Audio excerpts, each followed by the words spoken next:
The Insider Gaming app is the fastest, cleanest, and most personalized way to stay connected to the gaming world. Anytime, anywhere. Get all your news in one place with fewer ads, more features, and a design built for how you actually read on your phone. And if that's not enough, unlock Insider Gaming Premium or Premium Plus for ad-free browsing, personalized feeds, weekly subscriber-only podcasts, and so much more. Download the Insider Gaming app today for free on Google Play or the App Store. Hello and welcome into Insider Gaming Weekly, a video game podcast. Episode 55. Wow. Is here. Nice. Mike Straw, Tom Henderson, A to the B, Albert Perkins is here today. Grant decided to not grace us with his presence. He does not love us. He doesn't love Albert. He got tired of Albert's shit, and he just said, no, I'm not going to do this anymore. Wow, Albert, how you doing?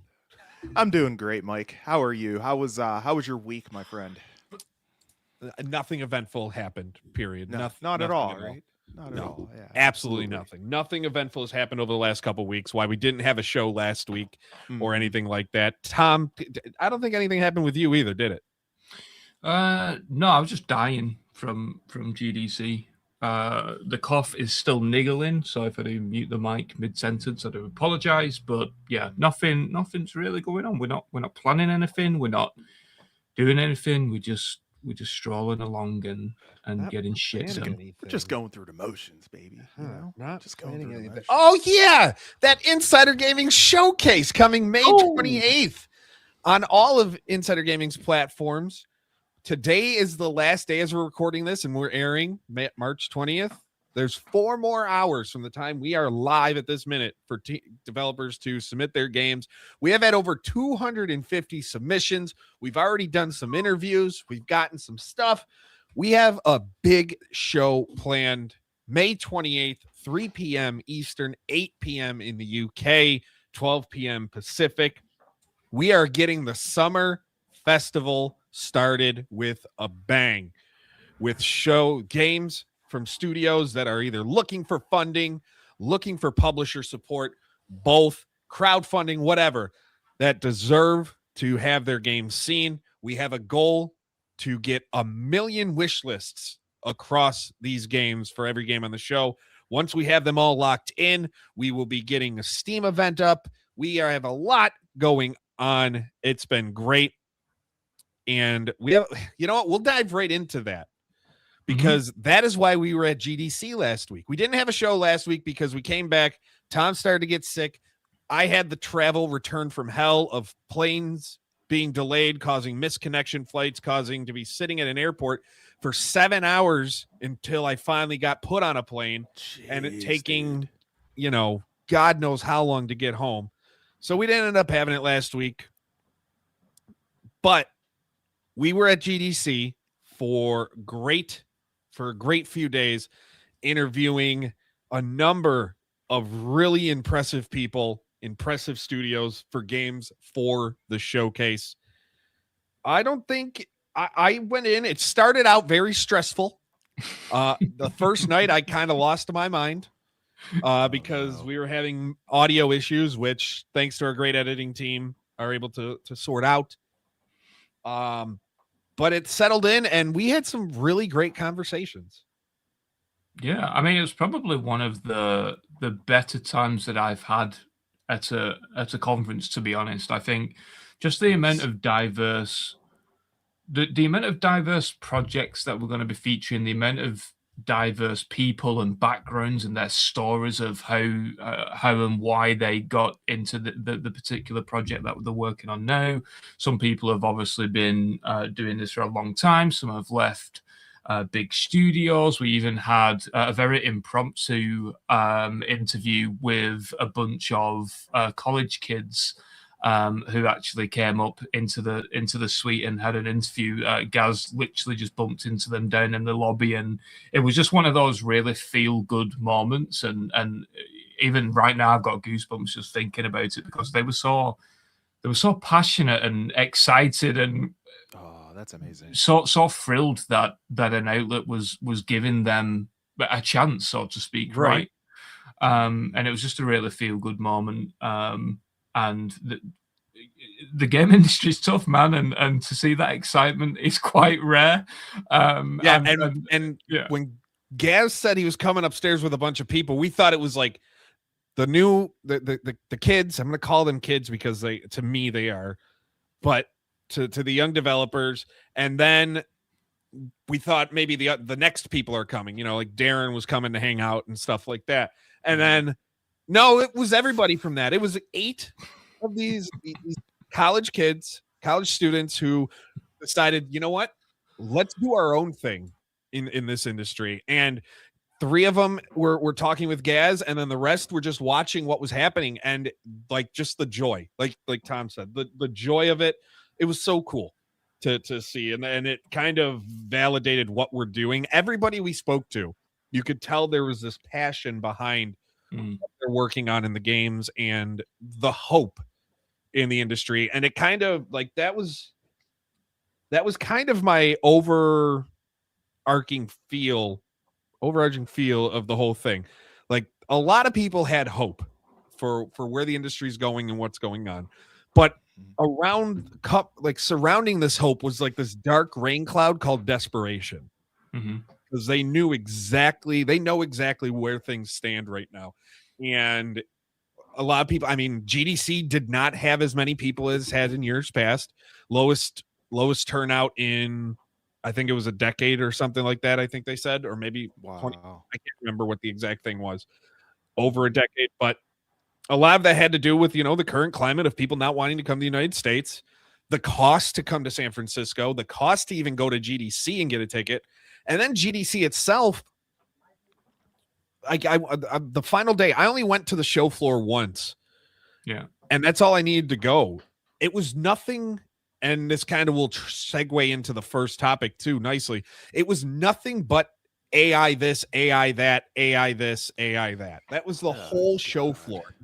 Was basically like the Xbox display was cool. Seeing all the different, the original Xbox dev kit, the prototype for what the original direct Xbox was ideated to look like that was cool. And just hear, like, I'm a big gaming history person, so just talking to people there and members of Microsoft about Xbox and just the journey and the original start, it looked, that was cool. There were a few things that were nice, but everything was literally AI. And then on the outside of the walls, it was, hey, support real artists. Fight for us. We're looking. So there was just strong juxtaposition. Yeah, I was just going to say, I think that's what I took away as well. Is almost like this disconnect, right, between what the conference itself was trying to do and then the people outside of the wall, so to speak, of the conference. I think they said that 20,000 people attended this year, which was down 30% from last year, and yeah, I think it was like 2009 was the last time they had this low numbers. I don't know why 2009 is sticking in the brain, but it's definitely the lowest attendees amount they've had in a decade or so. And yeah, I don't know. Like, I'm not a huge fan of this city. I think that the city needs to do quite a lot of cleaning up. The prices there are obviously super expensive. I think San Francisco's is one of or if not the most expensive city to live in the United States. Yeah, it's one of them. Yeah. And the disconnect from that and having to cater to developers to come out there to try and find essentially work, right? And making them fly out to the most expensive city in the US seems quite brain dead to me. And yeah, even myself, just like you, Mike, like as media, you would think, oh, we was in the conference center for a long time, right? But I went in there once for a 30-minute walk around, and all of the meetings were outside of the conference itself. So I don't know what GDC can do. I know that they do have one planned for, I think it's even earlier in March next year. Yeah, March 1st, I believe. The first weekend of March is next year. And that's going to make it really difficult, because then that means that I think DICE is what, the second week of February, maybe? Yeah. So that's really close together. Yeah. Do I really want to travel to the US twice in the matter of 3 weeks? Probably Right. not. Them 11-hour flights are brutal. But even speaking to people at the event, a lot of people are now thinking DICE is the way forward, and I'm not sure why they As can't far come as when you're looking together. for money, Yeah. Well, they should just come together in some capacity. You can still have the DICE Awards, right? Because that's why everyone's there on the ground. And I think honestly, I think as much shit as Vegas gets, it is the better city out of both of them. Maybe that's just because I won $1,100 on the craps machine. I'm not sure, but but I want to go back. That week long cleanse of me. Woo! That ended. Yeah. But yeah, it was a good event. Like, just to kind of wrap up GDC, and I guess like the showcase talk very quickly. Maybe there's a bit of bias here, but I think that the showcase is going to shock everyone with the amount of quality games that we're going to have. Yeah. This isn't just like people have called it an indie show, which obviously it is to some extent, right? But there's some really, really high quality games that we've got games from literally 4-figure budgets all the way to like 10-figure budgets. So the diversity and the quality and the scale and all that kind of stuff of the games is going to make for a good show, in my opinion. And then, of course, we have all of the follow-up interviews during that'll go live during each trailer is shown. So we'll have a follow-up interview on YouTube and the website, and it's just going to be a really cool event that I hope that we can continue to grow over the foreseeable future. So. Yeah, I mean, some of the games too, like we've talked about, they're coming in from literally people who have worked in this industry for decades at this point. Mm-hmm. Like absolute like stars who've worked on some of the biggest games. Like one of the first games we did the interview for comes from people, and I know like the whole after we've seen with Highguard, from the minds of from developers at whatever studio, but people who've worked on at Bethesda, but developers, like true developers or like producers, executive producers at Bethesda, at Naughty Dog, at ZeniMax. Like we have some really great games that I'm super excited for. But we do need to move to the first topic, and that's Nvidia. Nvidia dropped DLSS 5 this week, and to say it's been controversial would be a massive understatement. A massive understatement.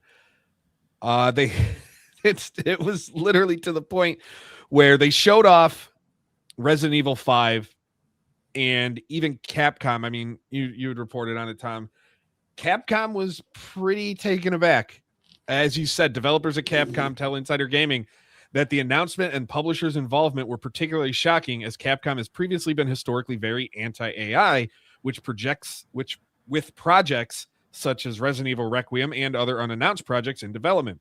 Some at the publisher fear that the DLS announcement could prompt a change in the publisher's view on generative AI and its implementation in games. It literally looked lifeless with a lot of it, to the point now it's become a meme. Yeah, I mean, I do have some thoughts on it in regards to what actually happened, but I mean, Albert, if you want to weigh in on it first, because mine's more like insider naughty stuff. You mean insider gaming? No, it kind of goes along with what you're saying. Essentially, it looks lifeless. It just looks like a filter. Essentially, I mean, there's really not too much to it. I mean, we have apps in the App Store that are essentially doing the same exact thing. Like, I'm looking at Grant's article right now off camera. It's literally the same thing that an app does in the App Store that you can do. I mean, I don't really see any kind of extensive benefit here. It just seems like, to me, it's like a shortcut, just to to try to get artwork and textures done more quickly. And I'm not digging it, man. I'm not feeling it at all. It doesn't jive with me. Yeah. You know what we need to do though? You talk about AI and corporations and stuff. Oh, no. How can you have a conversation about AI and corporations and not bring in Mr. Corporate himself? Grant, it's like you knew AI was coming up, so you wanted to jump on in. You know what? That like AP's right, man. What AP's saying about it being a filter thing, yeah, that's what I said straight off the bat. Everyone that saw it said it's a beautification filter, and it's completely, especially with Grace, right? Everyone was saying that it does away from the point of her character and what she was modeled on, and all this kind of stuff, like kind of like meek and whatever and understated. And they put it on and gave her like all these chiseled features, and it made no sense at all. and what I liked was when I saw people say, they're showing stills. You look at it in motion, there's artifacts everywhere, there's glitches, it doesn't work. People said when they were showcased it, when Nvidia showed them it, and it was live, and it was like, it just looked awful. In the background, all text is glitching up, it doesn't work, man. It doesn't work, man. It's not polished enough, man. Yeah, these people, they don't understand, man. Like when AI glitches, it's the technical term for it is called a hallucination. And so like this stuff happens like all the time still. This stuff, it's not polished yet, right?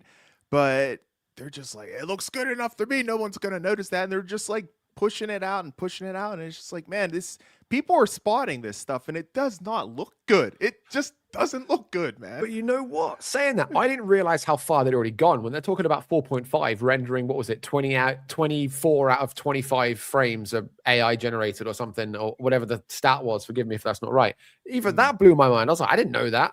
I didn't understand the depth of it already. And it's like, it's under our noses this whole time, man.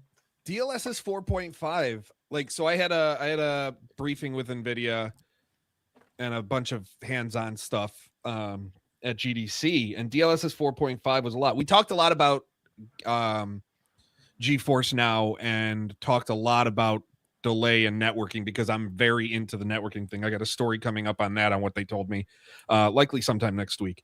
But we also talked about DLSS 4.5 and the term fake frames and just how it is. And their big thing, and I get this because I agree with this in a way. The average person cannot tell what is a real and what is a fake frame.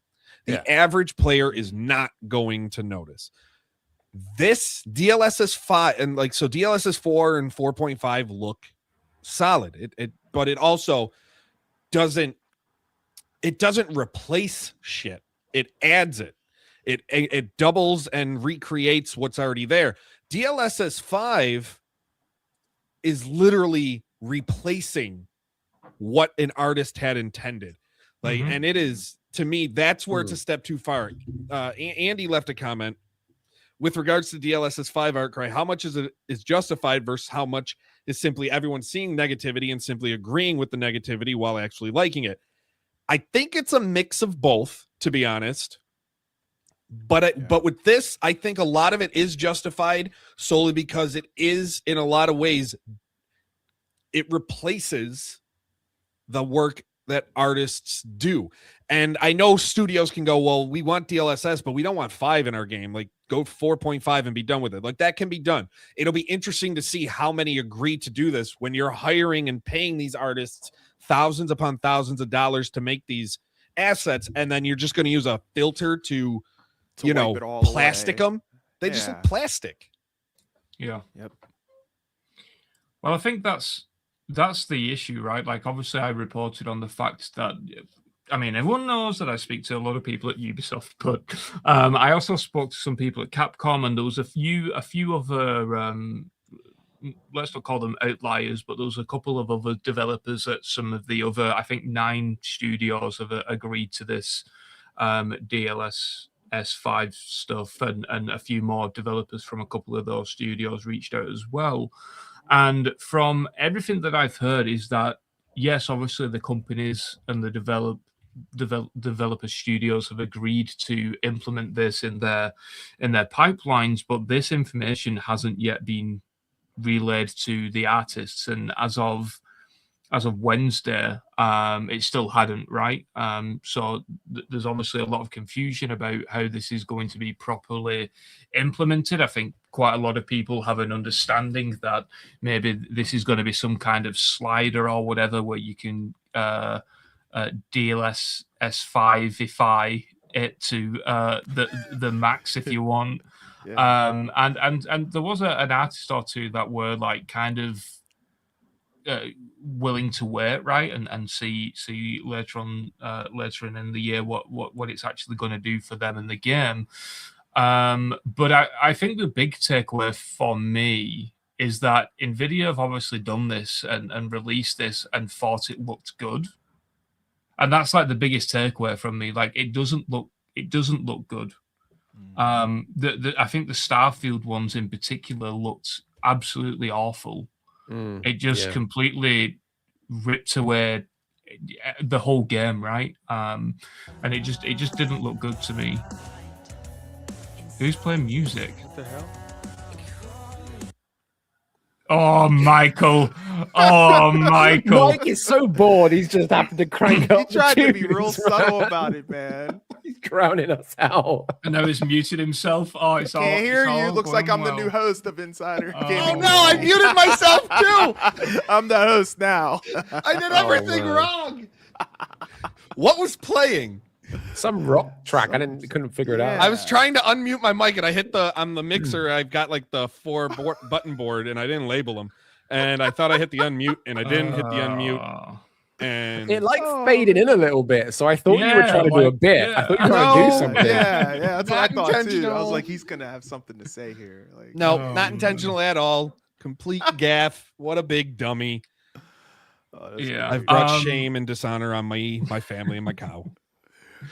But yeah, that report that I did on I think the Capcom bit in particular got picked up by all the aggregators that didn't fucking backlink to the website. But God forbid. But they'll say by Insider Game, and then they'll do it 2 hours later. 3 hours later, yeah. 3 hours later in the replies, ecstasy.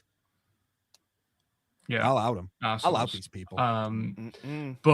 But yeah, that in particular got picked up on quite a lot, and I think I can't remember if I saw a comment on Reddit or something like that of Capcom actually are very pro AI because they allow conceptualization of AI. And I guess what I meant in that is when it comes to the actual final release of the game, right? They're very anti-AI in that regard.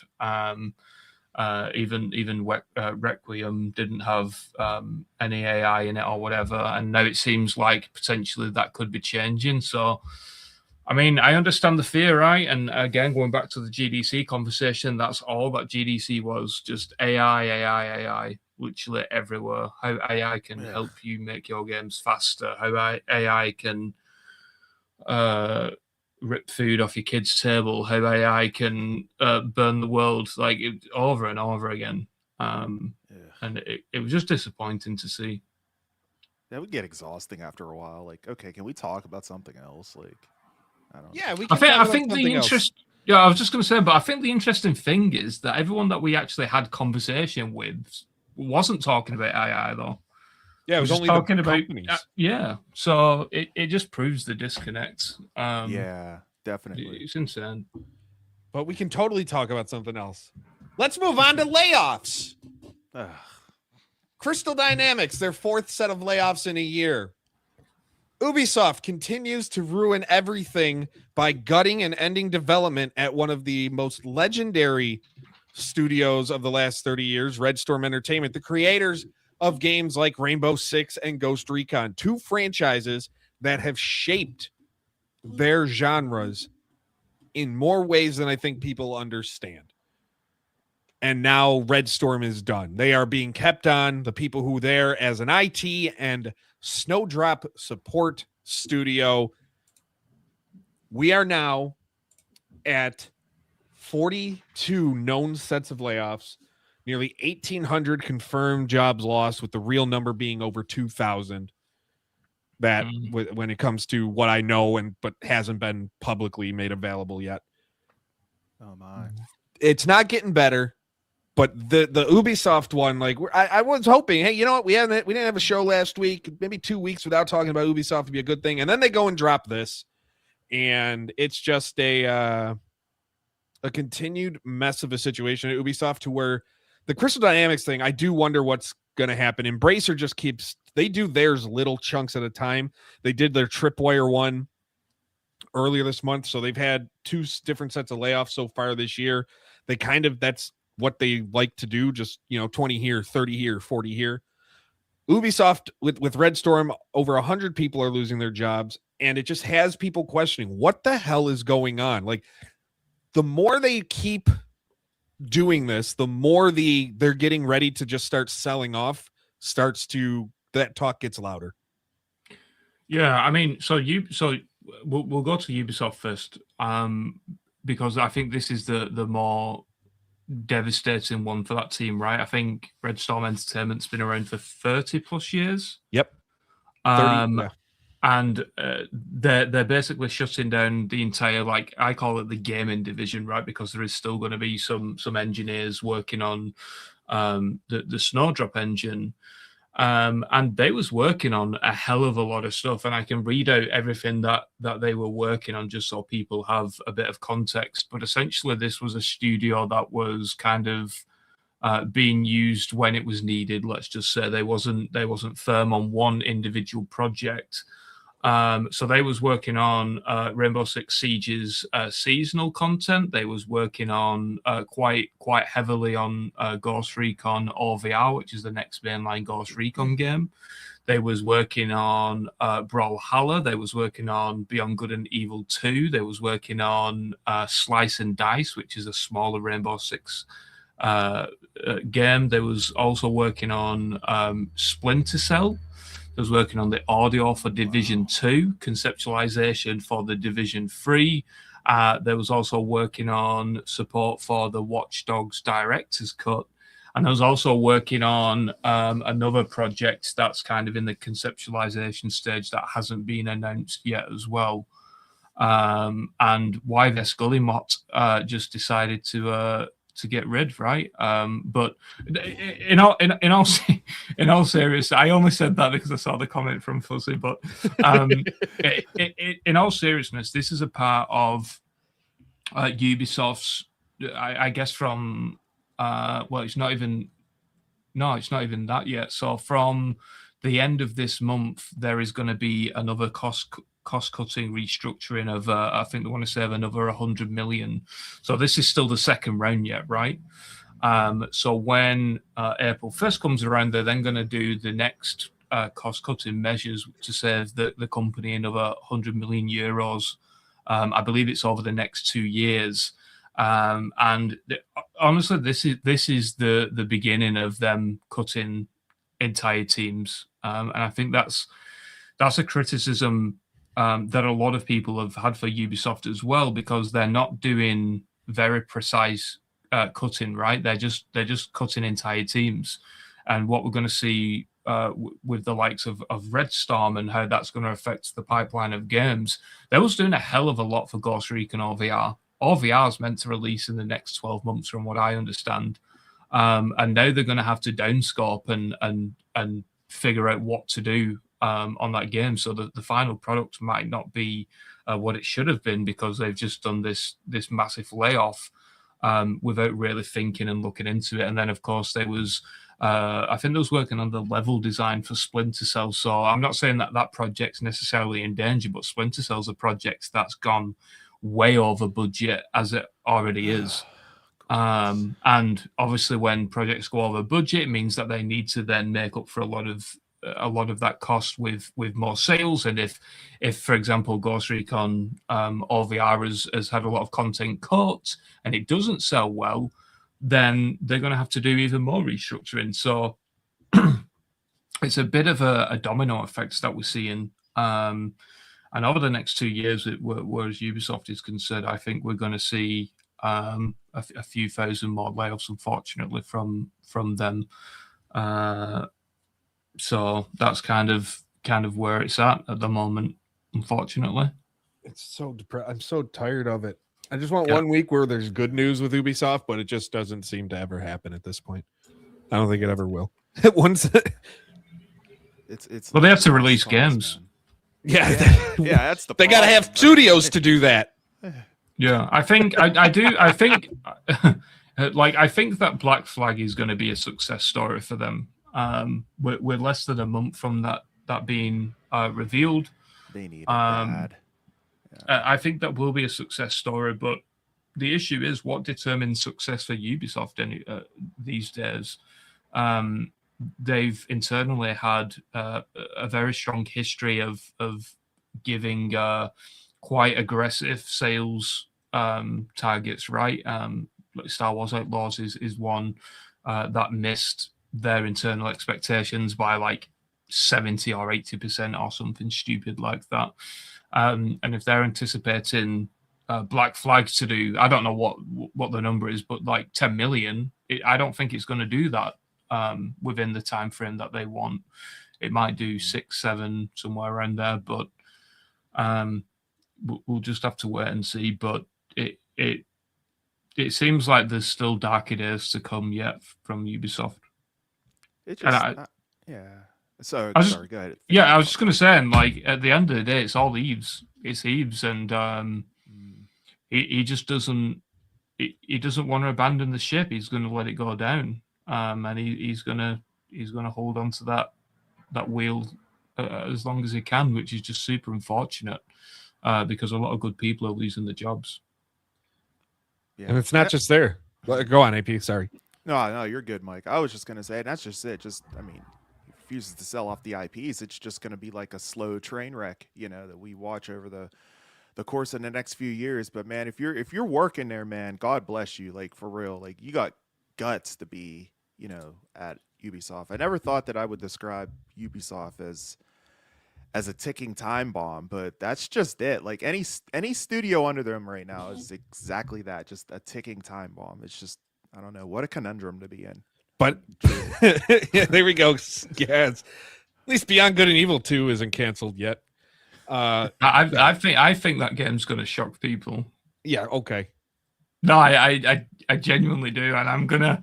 That is my new. What did I say a few years ago? Like Battlefield would dominate Call of Duty, and then 2042 came out. That's my next. That's my Halo will be bigger than Call of Duty. Yeah. In 5 years' time. Well, it's been a year and a half. Actually, it's been a little over a year since I said that, so I got 4 years left to go. So I mean, the way Halo will become bigger than Call of Duty is if Call of Duty just stops releasing for like 5-6 years. At this point, that's not happening, is it? No, it's not.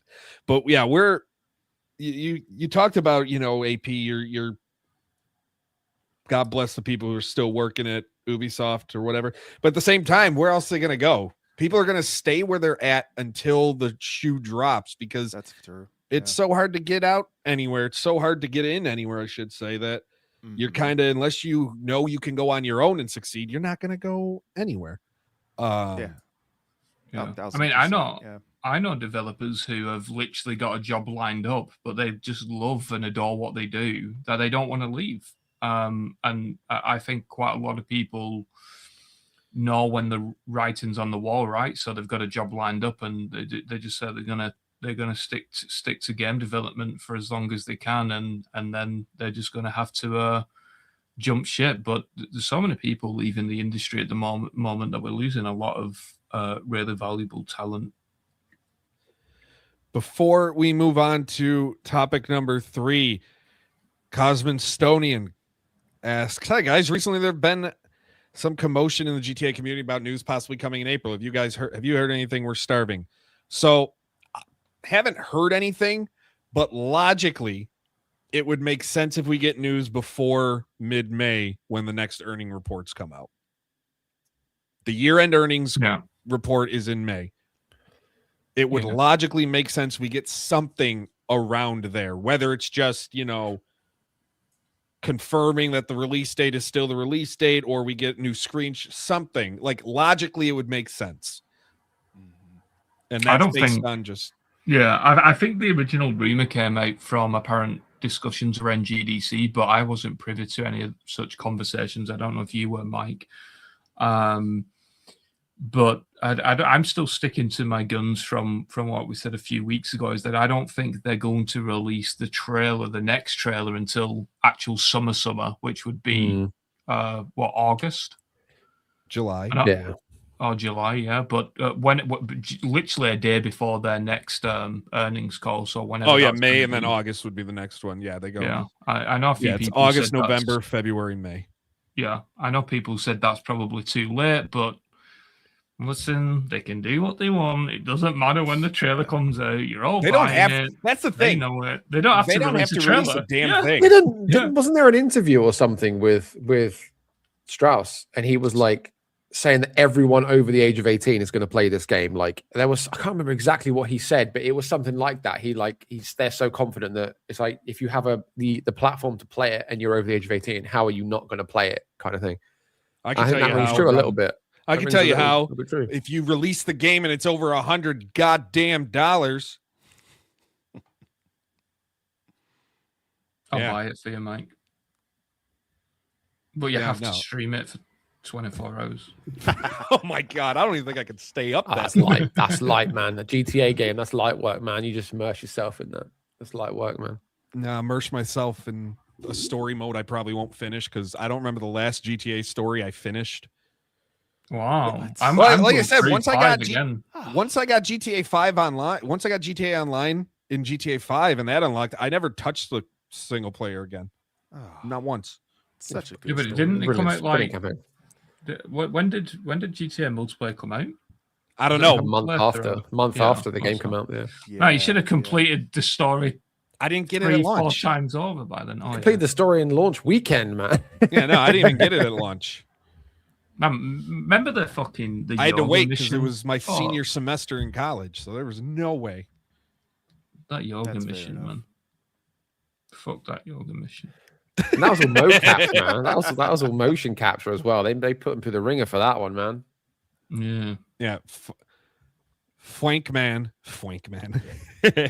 May earnings calls most important one in the year. Yeah, exactly. It'll showcase. Let's put it this way: you will know how confident they are. Yeah. When they announce their forecasts for fiscal year 2027. Get ready for the articles to run. Take-Two reiterates the launch date. And guess who's going to have one up? Us! Within minutes. That's what we do. We get the greatest breaking news at Insider Gaming. A reminder, download the free Insider Gaming app on iOS and Android. All you have to do is download it, sign up for an account, and you get limited ads on your browsing, access to daily trivia. If you sign up for Premium or Premium Plus, you get 0 ads. Premium Plus members get exclusive podcasts. We had 3 go up this week. 1 episode of Access Granted with Chris Avalone, and 2 episodes of Lords After Dark, because we missed last week with everybody being at GDC, so we gave you a double feature of the Lords After Dark. Not bad. Oh, man. We gave you that, so go check it out. Download, support. It all means the world when you help us continue doing what we love. Speaking of continuing to do things, Starfield is somehow continuing to do things. A game that, I thought and truly believe is dead. Apparently not, despite what it looks like. Launches on PlayStation April 7th. It will do well. It is currently the number 1 selling pre-order game. The deluxe edition is the number 1 selling, and the standard edition is number 4 on the PlayStation Store as of this show. Grant, you're the Starfield guy. You're Bethesda. Does that surprise you? You're the only one who's played it. Hey, I'm the Bethesda guy, but I'm not the Starfield guy. You paid for the collector's edition for Starfield. You're the Starfield guy, buddy. I'm in the post-apocalyptic camp. I'm in the Fallout camp, man. Nope. But I do. You did with Starfield, right? I do. Yeah. Well, yeah. I Fallout in space, and I do have things to say about this. Like, I think the wind was taken out of the sails of this thing when Todd Howard was really transparent and he was like, oh, there's no such thing as Starfield 2.0. And he was saying, we're doing this big update and everything. But if you didn't like Starfield, that's not going to change. You're only going to care about this update if you love Starfield. And I was like, well, I got no reason to go back to it then, right? And then they showed it, the free lanes thing that's coming out, the big update that lands on the 7th, along with everything else, which I see what he means. Like, it's a bunch of customization stuff. It's like camp building stuff. It's new ways to travel, and it's new ways to, like, they've tweaked the new game plus mechanics so you can like take things with you when you do the big global reset. And it's like, that's all great if you're enjoying the game, if you're playing the game right now. If you're not, then I don't care what. Oh, new outpost modules, new ways to customize your ship. That's great. I've not played it since 2023. I don't care. And then the Terran Armada thing, which we've waited. Technically, we've waited 2.5 years for Terran Armada. They said one major DLC a year. I say they, I mean Todd. They said one major DLC a year. We've had one so far, and the game's been out 2.5 years. They took so long to get Terran Armada to surface. We thought it was going to be something monumental. It's just a new faction with some space battles and robots. Doesn't seem deep at all. Obviously, they showed us like a 30-second trailer for it. And I don't know if you guys are familiar with some of the expansions historically that have come out for games like Fallout and the Elder Scrolls. They have been really big affairs, right? Fallout 4's last DLC, Nuka World. I mean, you're talking like trailers of like 2 or 3 minutes, what you'd get, commensurate with a full game announcement. And they're coming out at like $20. This is a 30-second trailer in the mix of a wider showcase that costs $9.99. So if that's like an indication of its size and scope and scale, I don't know why it took them 2.5 years to get it out the door. That's really bizarre.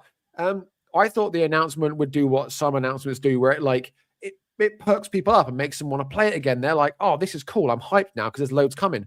Player counts on the platforms that are visible, Steam, didn't improve, didn't increase. There's no extra drive or growth for it. Same on streaming platforms and whatever. The PS5 launch, obviously, it's the pre-order stuff is selling well, but obviously that's a market that's never played it before, and they're going to get it for the first time, which is great for them. But I think a lot of them will find out that it's not going to be Fallout in space. It's really quite dead. It's quite faceless. It's quite barren. They said, oh, we're putting in new points of interest on planets and stuff. Things that would have been great 2.5 years ago when it came out. People said, oh, you got 1,000 planets, but there's nothing to do on them. So right. Couldn't even it's fly not to them. Right? Exactly. When it launched, you couldn't even fly directly to them. It just teleported. Exactly. And now you can, and it's like oh, there's inter-system travel, so you can now fly between planets. Sweet. Been doing that in No Man's Sky for almost a decade. I was just thank you for that. And that's what I mean, right? Like, you look at the iterations from Hello Games and No Man's Sky. They're just jamming free content down your throat, and a big titan like Bethesda to put all this time, effort, and money into Starfield, and it's not only fallen flat on its face, it continues to do so. I don't see any point in going back. Terran Armada is not going to bring me back. Free Lanes isn't going to bring me back. And this is coming from someone who, until Starfield came out, really, I was absolutely gung-ho diehard for Bethesda. Like, I got Fallout on my skin, I'm always calling him Uncle Todd, right? I'd love to get him an access granted. I love to chew the fat with the guy. But Starfield, as far as I'm concerned, that game just needs to get off the table, and let's focus wholeheartedly on Elder Scrolls 6 and Fallout 5. Well, no, you're supposed to forget that Elder Scrolls 6 was even announced. Well, they'd like that, wouldn't they? They'll never do that again. They said that, didn't they? They said that he said at least the building they were in is now dedicated to Elder Scrolls 6. So yeah, we'll see what that's going to do in the next couple of years, I guess. But Starfield, I can't see them releasing another expansion. I can't see them doing anything with it. There will never be a Starfield 2. It's so much for those once a year expansions. That didn't even last. Didn't even last. That lasted 1 year. Well, that was the thing. We knew about Shattered Space months before the game even came out. If you bought the premium edition or the collector's edition, you got that. You pre-bought it, and that came out like 6 months, 8 months, a year later, and then nothing, radio silence. And they just relied on Creation Club and mods to keep the game going. And people are even saying now, if you look at it, like, this is what I want to say about the DLSS thing as well. They're beautifying the characters and the NPCs and stuff, but they still have, this is where it gets really flawed. They still have the same flat voice acting and the flat delivery and everything. It's like the characters will look stunning, but then what's coming out of their mouths is like so wooden. Doesn't gel properly, you know? It's like polishing a turd, right? It's like you can put DLSS 5 on it and make it look really great, but the bones of it and it's just not there, man. I thought you were gonna say, but yeah, then at the end of the day, it's still a turd. I thought that's what you were gonna say. It is, man. That's what I'm saying, man. DLSS it to the cows come home just because it looks nice. Oh man, nice. I ran there's a website that allows you to DLSS 5 any image. Oh man, that was quick. I ran a picture of myself through it. Absolutely terrifying. Did it make you look absolutely Can you stunning? share that image on the podcast feed, Mike? Oh, I'm gonna share it on socials after the show. Okay. Everybody's gonna see how terrible this works. It takes one of my better photos, which I don't have many of them, and it makes me look, as Tom described it, I look like my forehead gained an ab. Like, it's so awful.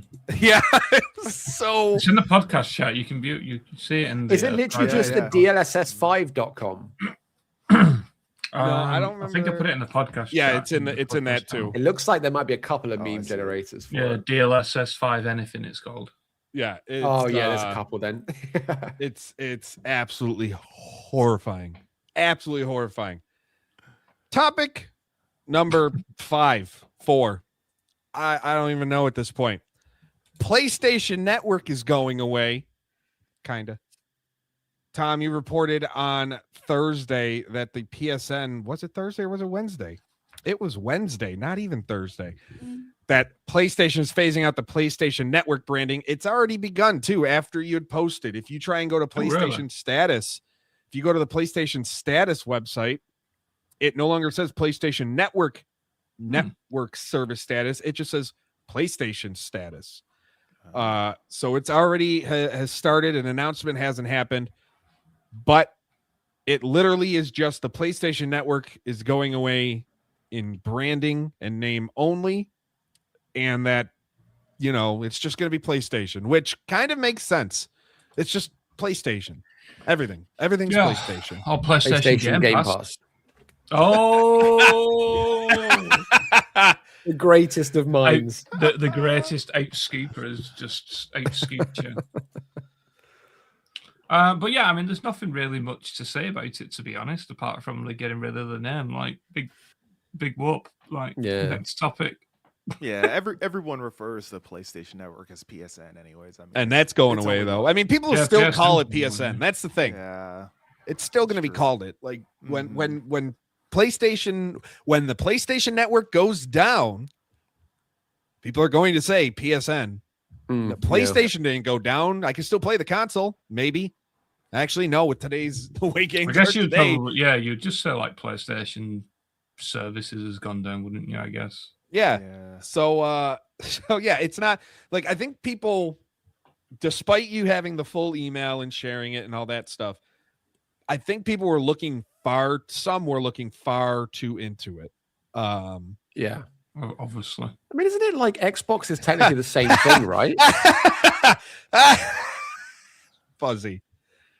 Everything is a PlayStation. No, they're leaving PC. And that was reiterated today too by Jason Schreier, like that they'll probably publicly announce it. According to him, like it'll be announced. So we'll see. But yeah, I wouldn't be too concerned about anything with PlayStation. The only thing I'm concerned with is how much they're going to raise the prices of the PS5 again if you haven't gotten one by now. Because that's probably that. I just keep thinking that's going to happen. I think I'm scarred. I have a PS5, but I just think I'm scarred by costs of everything, that I'm just waiting for more price increase stories. I mean, it's coming, right? Like it's due, surely. Yeah. Maybe after April, after the financial year for companies and all that kind of stuff, then Mhm. I expect it to happen, to be honest. But by how much, who knows? I think as well. Well, like, we didn't touch on this, but one of the more interesting rumblings from GDC, obviously because we're speaking with a lot of developers that are looking for funding, and we're asking them about the industry and what they think, and GTA 6 potentially like destroying sales and all that kind of stuff. But I think what at least what I came out of it, I don't know if you agree, Mike, but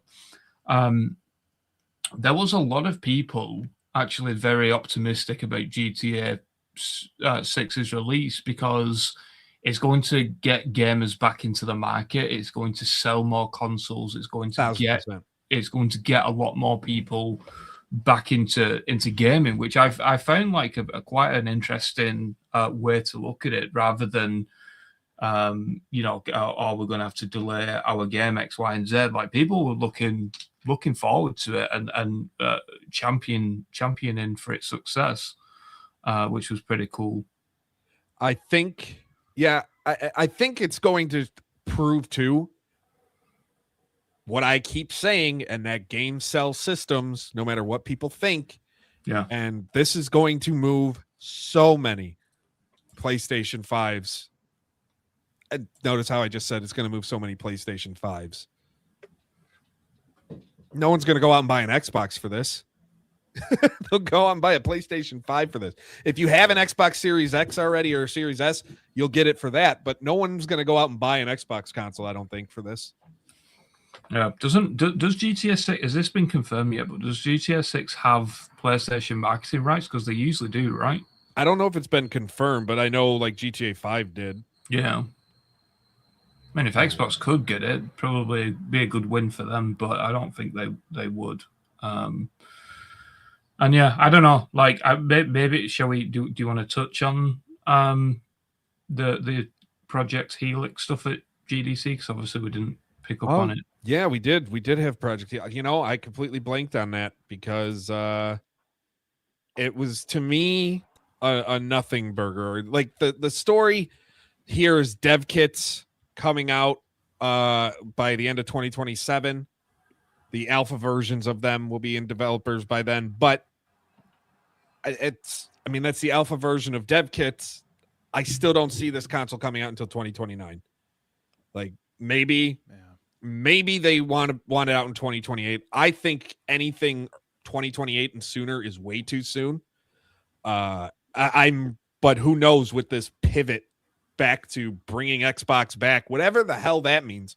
That's still so confusing to me, because that was the talk there too. It's like we're bringing Xbox and all that stuff back. I didn't know Xbox was gone. What? They're focusing on console again by not focusing on console. Like, the only way you make it and focus on console again, and you want to bring Xbox back by focusing on console first, is you bring back exclusives. And we had this talk the last show.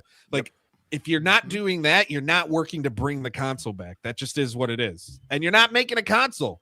At the end of the day, you're not making a console. Stop calling it a console. Yeah, I just really do not see the point in buying one. No. Because I'd rather just spend, even like, let's just say theoretically the next gen Xbox is $1,000. I know that's going to make people say, oh, it's not going to be that much or whatever. Just for argument's sake, let's just say it's $1,000.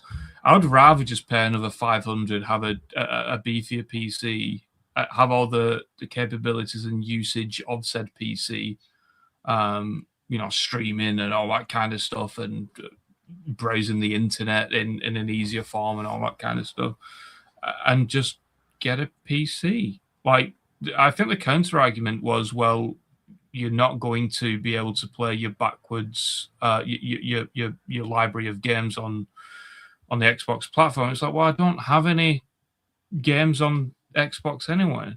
So, first of all, it's not been confirmed, right, if there's going to be any kind of cross backwards compatibility between PC and Xbox with the the only thing that's been confirmed is their plans to allow you to play every Xbox game or any Xbox game going back to Gen 1 on Helix. That's the only thing that's been like through. I don't even know if they've confirmed that with last week, but Like that. And That's their ultimate goal. That's just on Helix, though. Have they said Yes, anything about yes. PC? No. So if that isn't on PC, then that makes sense. Then maybe I would buy the console. But if it's just like you can get it all on PC anyway, then I really just don't see the point unless like you said, you've got a huge library of content on Xbox. Then it makes sense to buy one. But then you're not expanding your audience. You're just limiting yourself to the 25 million or so people that have bought a Series S or X. Right, exactly. Mm-hmm. And I don't know. I just don't think we're going to see, like, I just feel this whole narrative they're trying to pass or push off or whatever it may be. I just don't think it's going to work at all. I think it's that desperation effort, and there's only a couple things they could really do, but it's too far gone in this industry. Like I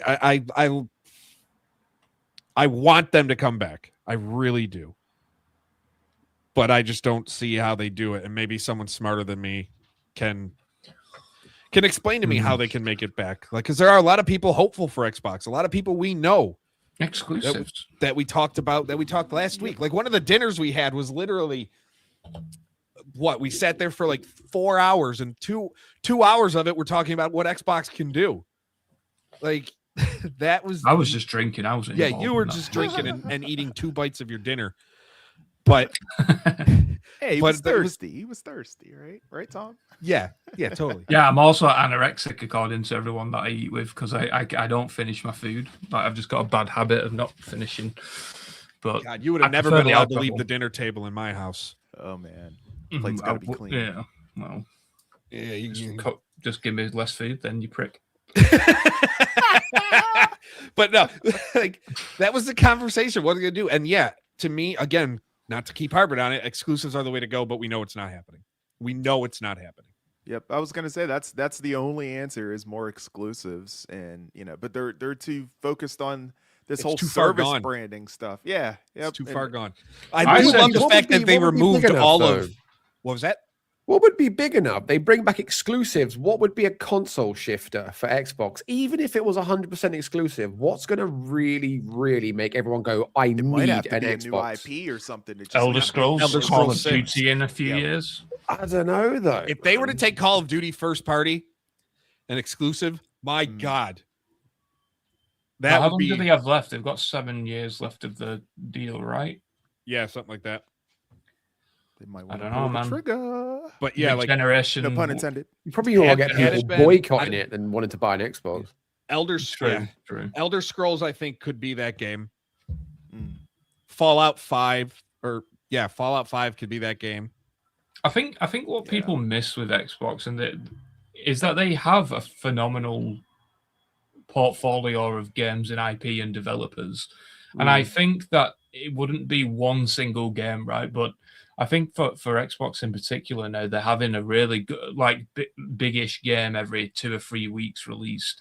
And I don't think it would be one single game, but if you're hearing every 2, 3, 4 weeks that, like Fable's released and then Forza Horizon and then Elder Scrolls or whatever, like Fallout Remastered, all of these big games that are just releasing back to back, then I think the FOMO would probably set in, to be honest.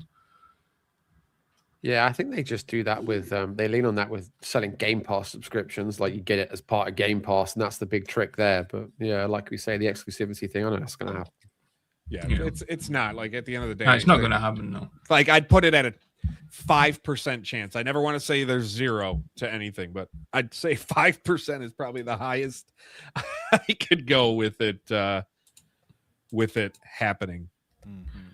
I think they'll do it for like brownie points or whatever with the community, and then just revert back within a year because it just doesn't work out. That'd actually be really funny. We're coming back. We're bringing back exclusives. They release 1. And it's they released 2 to make it plural and keep within like exclusives. Yes, the legal. One is a Double Fine game. One is a Double Fine game, and the other is a tech demo from Obsidian. Killer Instinct or something. Yeah, they'll bring, would that would be sell? it. Would that They would sell? they would totally bring back Killer Instinct. You know what? Man. You know what they do? They do a Rise Son of Rome sequel and Killer Instinct, and just do what they did for the Xbox One launch. I mean, I'd play that, man. Rise, Son of Sparta. We were all waiting for it, you know. And we didn't get it.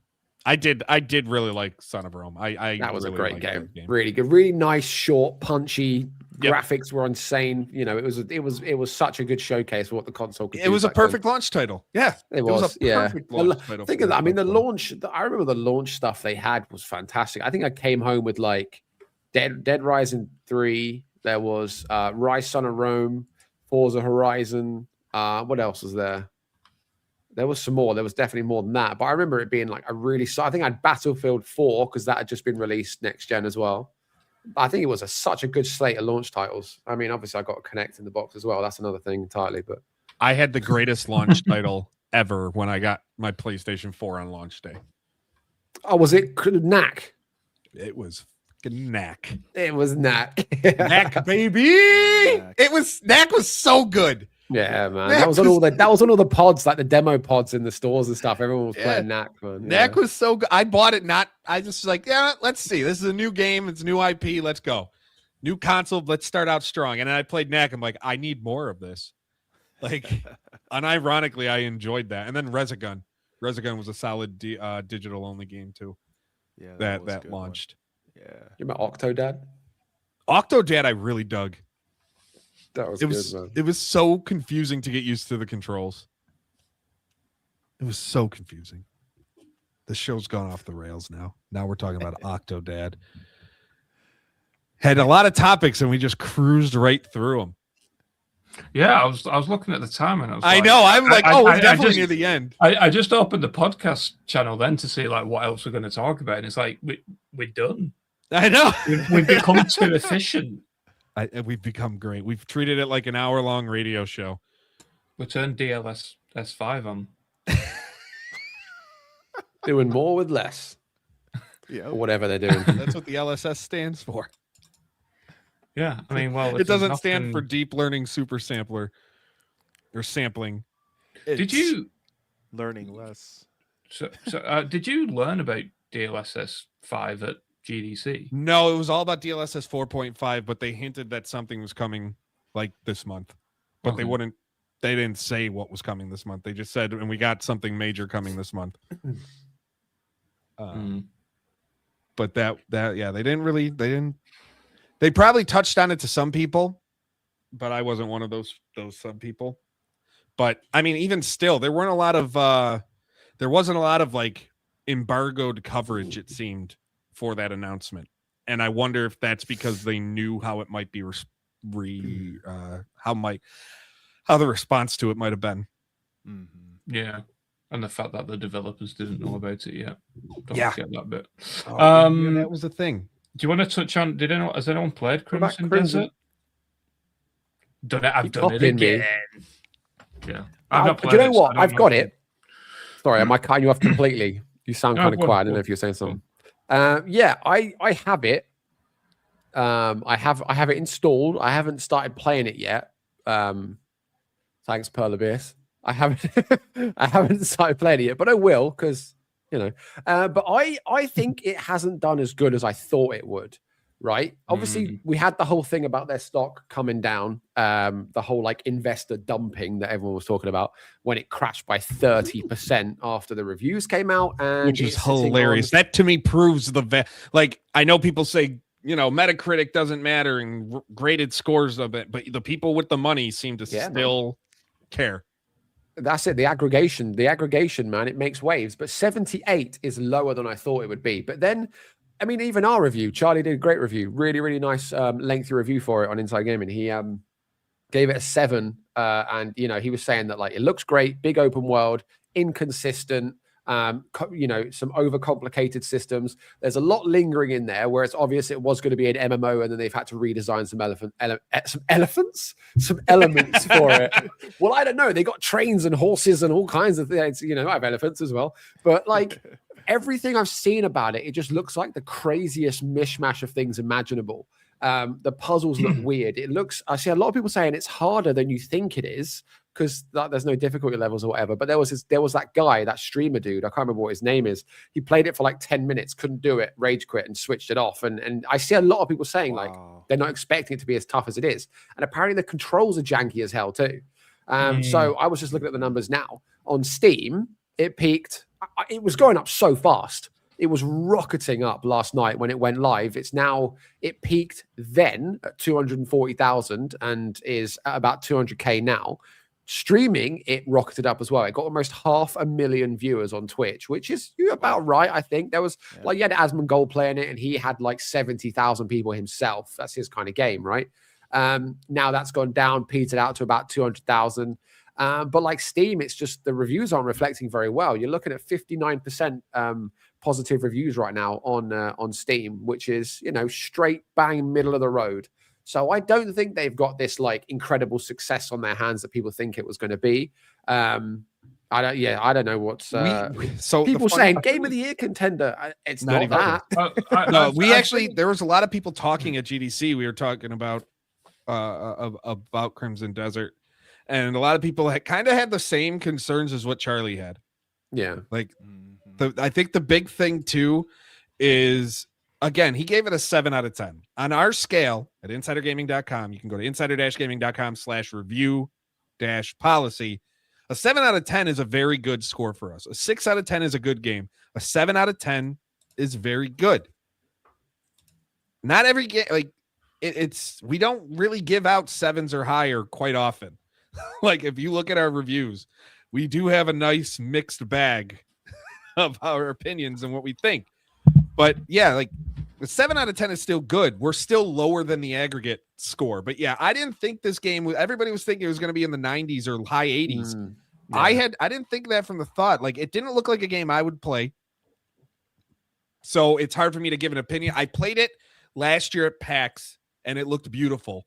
But at that time, it's not what it ended up being. Yeah. What I played at PAX is nothing what it ended up becoming, but it's still selling well. Like on Steam, it's #1 in top sellers. It's #1 in wishlist activity. Like it's doing well. The big problem 2 million is sales in a day. In a day, yeah, it's gonna make them bank. The big problem though too is the Xbox app on PC. It didn't work for hours. You couldn't play the game. It crashed. Yeah. And there are other issues where the game crashes. So they launched with some bugs. I think the Steam reviews and the store reviews will course correct themselves. Yeah, people were complaining because they weren't getting their deluxe edition pre-order bonuses and stuff. Yeah. And yeah. So I don't know. I think there are people that are way too angry about the review. Yeah. It might go even further though, because just an hour or so ago, it surfaced that people have found some Gen AI art in there, which is like undisclosed. Shit. You go on Steam and it will say they disclose it now, don't they? Some generative AI was used for whatever, and they say that now. But I checked, and that isn't there for Crimson Desert. But the stuff that people are finding is like the most obvious AI looking art. Yeah, that's not what a horse looks like. Horses that are like skewed and twisted and stuff.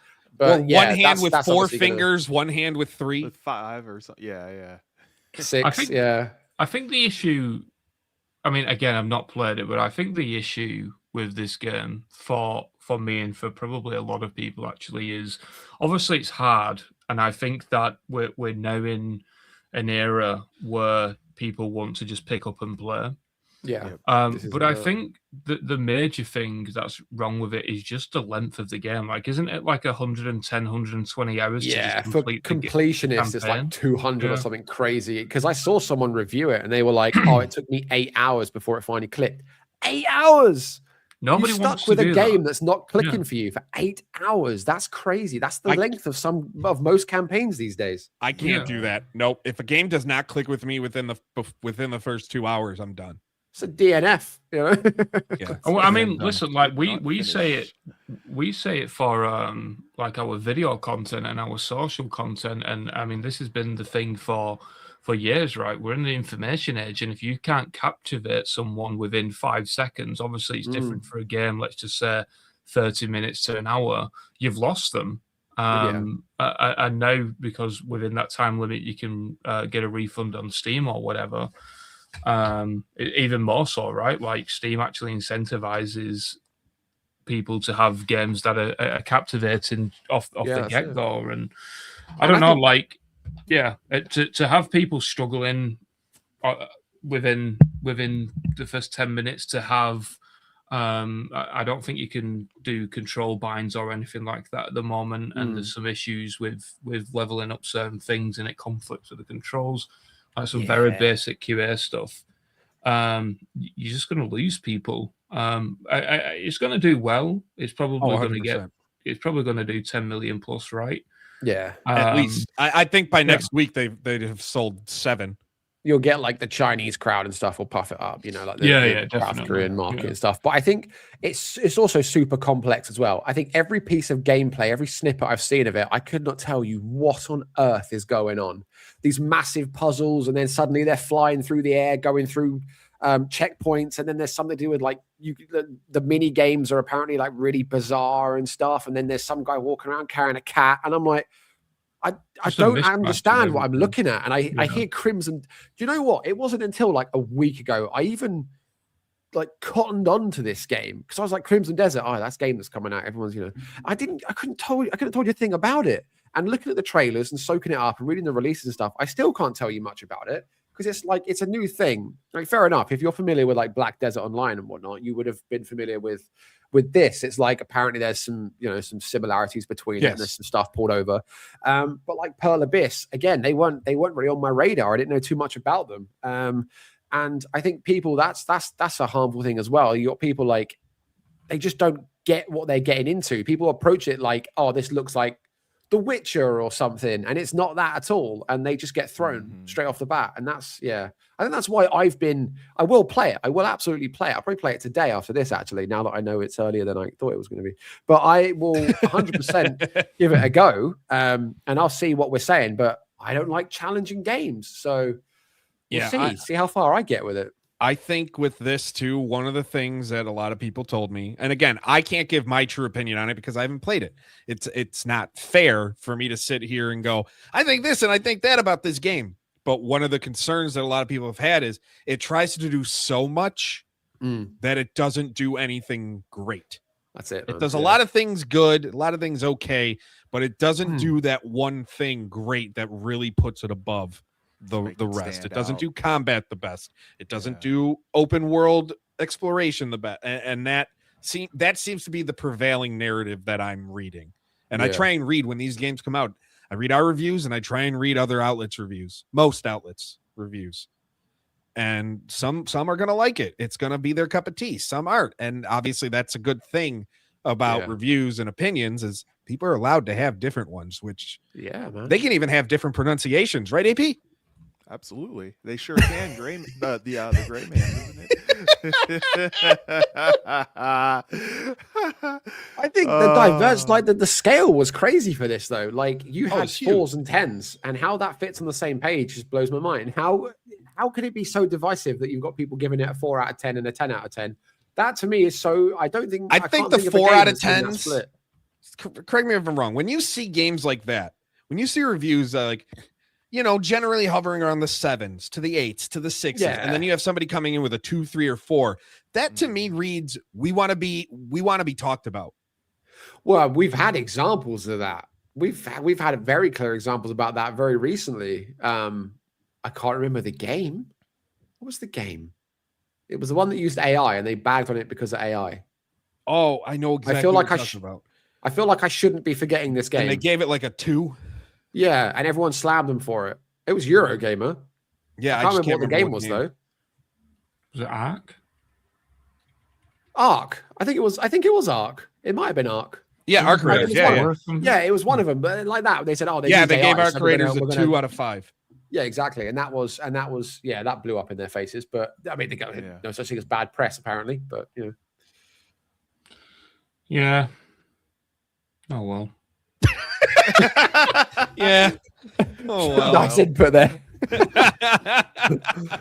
But speaking of reviews, as we start to wind down here, we have had a lot. Big again, shout out to our reviews team, our reviews editors. Like they did fantastic work. Everybody over the last couple weeks. We've had in March alone, We've had iRacing Arcade go up, Scott Pilgrim EX, Fatal Frame 2 Crimson Butterfly remake, John Carpenter's Toxic Commando, Solitaria, and Crimson Desert, and we have more to come. I'm working on a review for Nutmeg, which is it's a deck builder soccer management game, which is really interesting. I'm working on a review eventually. Probably early access impressions piece of Slay the Spire 2, which is going to be about 100 words that just says Slay the Spire 2. If you love Slay the Spire 1, play this game. If you've never played Slay the Spire 1, play this game. And that's it. That's my review of that. Just play the damn game. I got one cooking too, but it's weird because the game's actually been out for almost 2 years. But we're doing a review of the most recent update that's coming out for it, which was just given a date the other day. So it's Grey Zone Warfare. The guys at Madfinger have had they were gracious enough to let me in on the preview. So I've been playing the update since the start of March. And it's really great because the guys are fantastic. They love their feedback. They love their community-driven feedback. And from the CEO on down, they're in the Discord taking direct feedback from like the creators and the press in there who are finding bits and pieces. Oh, maybe we could improve this, tweak that. There's a bug here. You know, they're taking it and they're working with it. But this update is so monumentally huge. It's basically been dubbed like a new game. So we're just going to generate a nice review based on everything they've done and tweaked and whatnot. I can't speak about it now. The embargo is up on the 27th for that. So stay tuned because what they've done is, I mean, if you guys, anyone out there that's a Grey Zone Warfare fan or that potentially wasn't, you're going to be. they've tweaked every single aspect of this game. Like, it is phenomenal. We've got coverage for what's coming over inside the game, but it's looking unbelievable. If you like tactical shooters, extraction shooters, sandbox games, open world shooters, this is going to be the one, man. This is going to be the one. And you've heard it from the horse's mouth. Nay. Thank you. I needed something. Great. Now he's going to do a fucking horse impression when we sign off. He's going to shout some horse sound or something. Donkey. That's good, No, man. no, we're not doing that. We're not doing that. No, we're not. We're not. Oh, come Do you got to fly to the Henderson. States to go to the Shrek rave with me? Shrek Yeah, grave. Rave. Oh, rave. It's called There's a Shrek Shrek now. rave I think he happening died. like 2 hours away from me. Right, I What want to makes play it a a marathon, Shrek so let's wrap it up. No, I was we're going really on. interested in knowing what makes it a Shrek. Is it everyone dresses wanna up hear as more Shrek, about this. or is there any music Yeah. from the films or something? I don't know. That's the weird thing. I honestly don't know. It's just Shrek Rave presents Shrekno. Shrek? No, that's brilliant. September 4th, Syracuse, New York, at the New York State Fairgrounds at 9 p.m. Like, It's unmissable. I need to look more into it, and I'll come back. I'll report back next week. What exactly is Shrekno? Is it Rise just of an EDM Shrekno. version of All Star on repeat the whole time? By the way, there is a game that's out that I want to play, and it's the new open world Thomas the Tank Engine game. Oh man. Uh-oh. Looks ridiculous. I want to get it for my 4-year-old, knowing he ain't gonna play it. I will. So that's what I'm going to be doing. But with that, we are going to say goodbye here at Insider Gaming Weekly before it goes too much off the rails. You can find us at Insider Gaming IG on Twitter. Look for Insider Gaming on all your social media platforms. Leave a like, subscribe, and download the free Insider Gaming app and create an account. Hey, now it's a Shrek rave. Create an account and join all the fun on the fastest growing app for your gaming news. You can find AP at the weekly wrap up, Grant at @newcov_. Tom, look for the red snowmobile, myself at Mike Straw Media. And with that, Albert Perkins, take it away. Perkins is in the house. Thank you guys so much for tuning in. For Mike, Grant, and Tom, I am, of course, your host with the most A to the P, Albert Perkins, and we will see you on the inside.